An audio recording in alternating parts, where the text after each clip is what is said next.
Chers amis, j'ai une petite question pour vous au début de ce temps de commentaire de la parole. Quel est le mot que vous prononcez le plus souvent dans votre journée? Je pourrais faire passer le micro, certainement qu'il y aurait des réponses variées, parce que dans un premier temps, vos réponses seraient très belles. Merci, bonjour, loué sois-tu Seigneur, que sais-je encore. Mais je peux poser la question en resserrant davantage le contexte. Je pourrais alors vous demander quel est le mot que vous prononcez le plus souvent au volant de votre voiture. Et peut-être que les réponses seraient moins édifiantes du coup. Oh, je vous confesse qu'il en va de même pour moi. C'est pas innocent tout cela, parce que lorsqu'on est au volant et qu'on s'approche d'un passage piéton, on s'arrête, bien sûr, si l'on voit un piéton qui manifeste l'intention de traverser, on le sait bien. Et si vous êtes dans le cas du piéton, vous êtes tout content que la voiture s'arrête pour vous laisser traverser.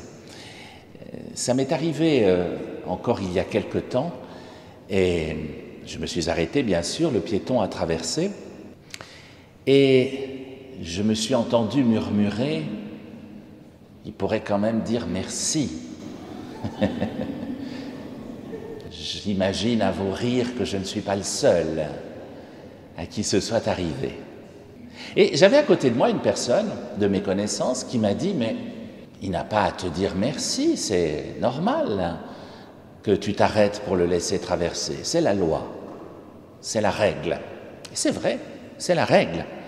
Mais je ne connais aucune règle qui interdise de remercier. Même quand on applique la règle, n'est-ce pas?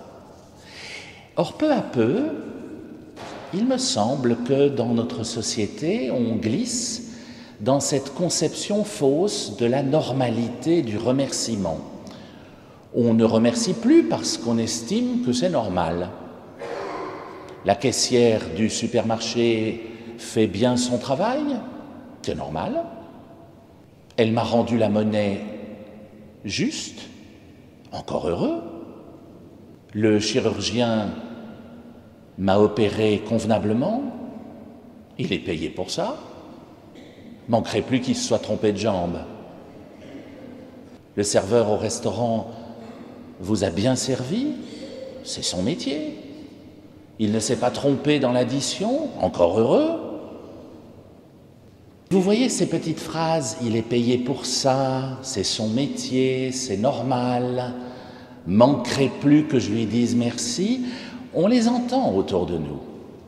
Il arrive même que ces petites phrases dépassent nos propres lèvres et qu'on les prononce. Par contre, s'il y a un seul défaut dans l'attitude de la caissière, du serveur, du chirurgien, alors on va râler. Ça, on sait faire. Et de préférence, on va râler au-dessus, vous avez remarqué? On ne va pas râler sur la caissière, on va appeler le gérant. On ne va pas râler sur le serveur, on va mettre une mauvaise note sur Internet ou demander à parler au directeur du restaurant. On ne va pas râler sur le chirurgien, on va écrire à l'hôpital. Mais si tout va bien, c'est normal. Pourquoi est-ce que je dirais merci? Peut-être que le gérant du supermarché serait tout content de recevoir une lettre qui lui dise « Votre caissière a tellement bien travaillé aujourd'hui, j'étais heureux de voir son sourire.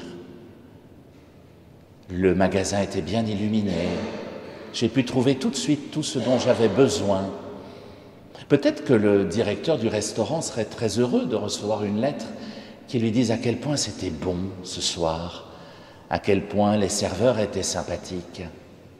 Peut-être que la direction de l'hôpital serait toute contente de recevoir une lettre lui disant combien les infirmières ont été agréables avec moi pendant mon hospitalisation.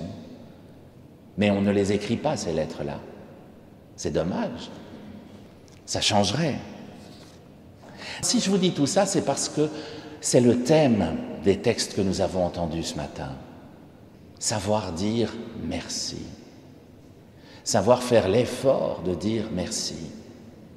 Alors, je vous entends réfléchir et penser, j'ai bien écouté les textes, je n'ai pas entendu d'histoire de supermarché, de restaurant, de chirurgien ou d'hôpital. C'est vrai. Mais dans la première lecture, le livre des rois, autant que dans l'évangile de Luc, vous avez entendu parler de guérison. On est déjà relativement proche de l'hôpital. Des guérisons de lépreux, celle de Naaman, le général syrien, dans la première lecture, et puis celle des 10 lépreux de Samarie et de Galilée, dans l'évangile de Luc. Là, il ne s'agit plus du tout de choses normales. Parce que si vous avez la lèpre et que vous retrouvez une peau de bébé, ce n'est pas une guérison normale, c'est un miracle. Naaman, le général syrien, l'a parfaitement compris. Il revient, vous l'avez entendu, il revient pour remercier. Alors lui, il y met les formes, il revient avec toute sa famille autour de lui. Ne le faites peut-être pas à la Migros,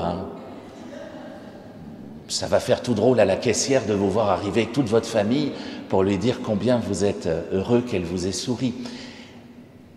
Mais il fait quelque chose de très beau aussi. Vous avez entendu, il prend de la terre pour la ramener chez lui.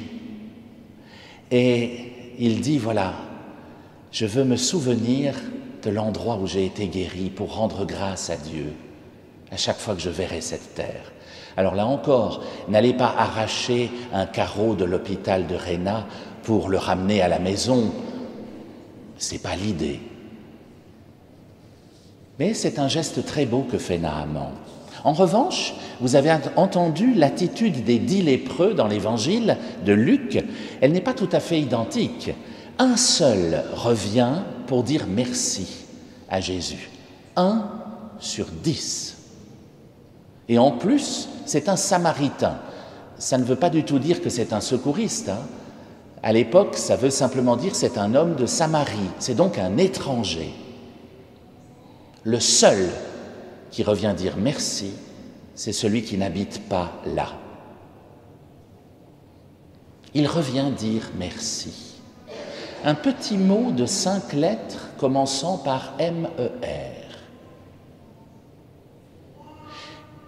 Étrangement semblable à un autre mot de 5 lettres qui commence par les 3 mêmes lettres d'ailleurs, mais qui est plutôt un gros mot, et qu'il nous arrive de dire.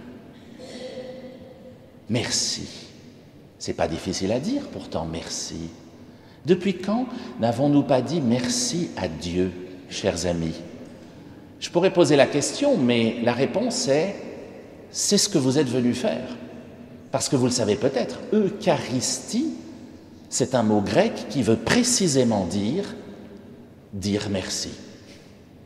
Rendre grâce. C'est ça que veut dire Eucharistie. C'est ce que nous venons faire. À chaque fois que nous venons à la messe, nous venons dire merci et nous nourrir de la parole et du pain de vie.